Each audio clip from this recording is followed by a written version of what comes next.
Main thing என்னோட லைஃப்ல first நான் ஃபேஸ் பண்ண பெரிய பிரச்சனை தான் அந்த disk pain வந்துருச்சுல்ல.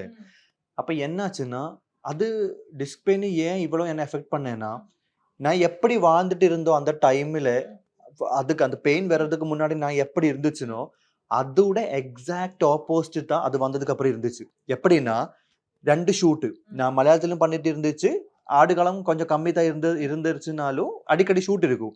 So I will be flying to Chennai, doing work and flying back to Kerala. அதுக்கப்புறம் வந்து நியூ இயர்க்காக 2025 அதாவது 2024 முடியும்போது 2025 நியூ இயர்க்கு நானும் என்னோட சில ஃப்ரெண்ட்ஸும் துபாயில் போயிட்டு இருந்துச்சு. 6 டேஸ் அங்கே இருந்துச்சு. That was the extreme fun and I was enjoying in Dubai. Okay. எனக்கு டிரைவிங் லைசென்ஸ் இருக்கு அங்க. நாங்க வண்டி, நாங்க ஃப்ரெண்ட்ஸு, ப்ரோகிராம்ஸ், ஈவென்ட்ஸ் அந்த ஃபேமிலி அந்த மாதிரி ஃபுல் இருந்துச்சு. Fun okay. ஃபுல் ஜாலியா. ஃபன் 6, 7 டேஸ் தூக்கமே இல்லாம இருந்துச்சு. இதனால தான் எனக்கு அது பிரச்சனை மறுபடியும் அப்புறம் வந்துடுச்சு. ஃப்ரெஷ் மேட் பசுனை ஒவ்வொரு துளியிலும் ஃப்ரெஷ்.